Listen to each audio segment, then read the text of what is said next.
person partaking or participating in backbiting, who has a tendency of backbiting others, if a person who has this tendency of seeing negatively, of misreading others, forgiveness will be understood from within the human soul. However, we are told that certain crimes that we commit against others are not forgiven. This is very true, and I wish to explain this in a few minutes before we go forward. We are told, and it actually emphasizes the importance of not doing wrong to others. We are told that even a shaheed, a martyr, when he is forgiven everything, he will not be forgiven the transgressions that he has committed against others. We are told this, aren't we? Even a shaheed in the way of Allah is not forgiven the transgressions that he has committed against others, hukukun nas, until they forgive. Why? Why are we told this? Because it's unforgivable. It's not that Allah doesn't want to forgive. The individual themselves cannot be forgiven because of certain things that are going on. You see, when we commit crimes and sins, we are actually restricted in growth. When we do istighfar, that restriction is removed. And that is why the hadith says that the joy Allah experiences at the tawbah of a slave is greater than a person dying of thirst enjoys when they find cold water. Or a person who has lost his horse, then he finds his horse. Or a child who has been disowned by the father, who is again within the favor of the father. Allah finds greater joy in seeing a person doing tawbah and istighfar than all of this. Why? Because tawbah removes that inner restriction and allows us to grow or istighfar. However, when we wrong other people, we cause them such a lot of hurt at times that their growth becomes barred and restricted. Why? Because they can't let go. Can you see that? When we hurt other people, they become restricted in their growth. So we are committing a real crime against another human being. The only way they can resume their growth is by retribution, is by punishing. So long as that person is not punished, I can't let go. Now these people who can't let go, they are punishing themselves. The only way they can let go is by the punishment of the criminal.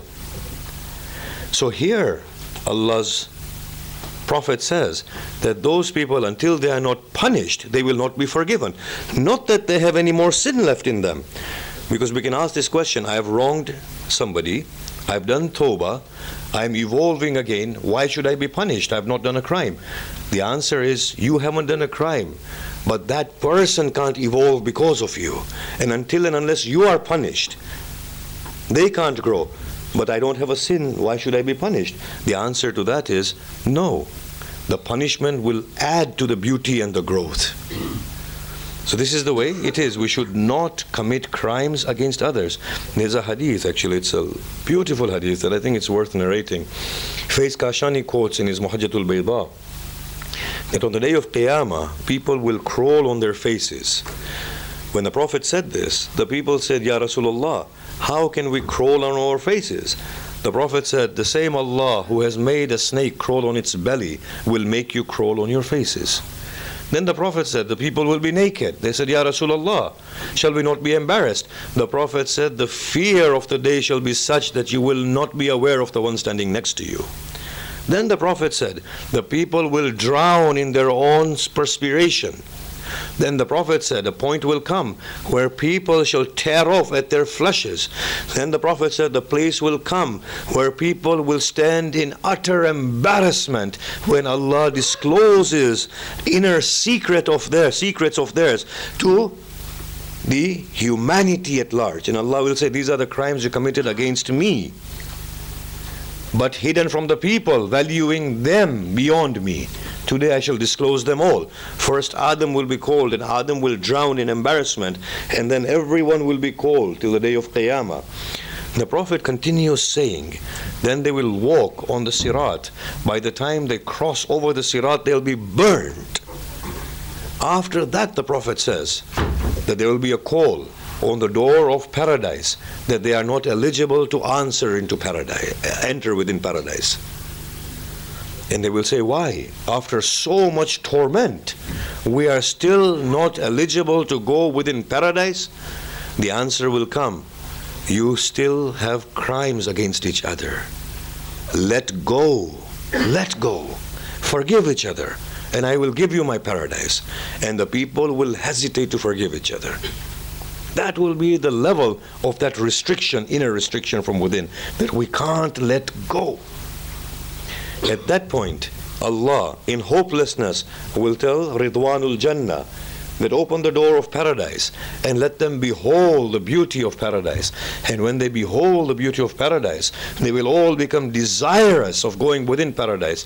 Allah will say, it is haram on you until you forgive each other. At that point, they will forgive each other and go into paradise. So this will be the state of human being, restricted even at that level.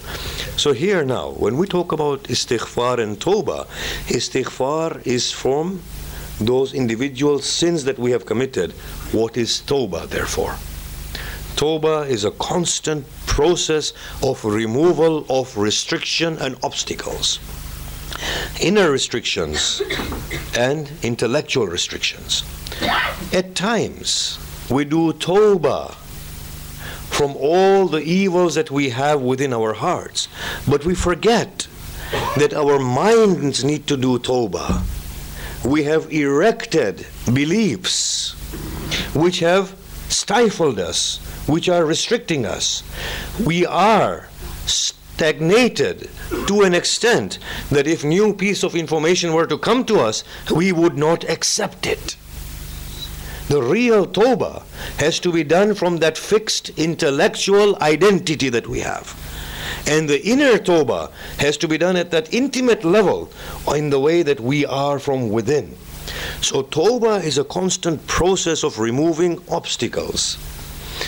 Our masters, when they talk about tawbah, they say tawbah is all about absolving your own self from your own restriction.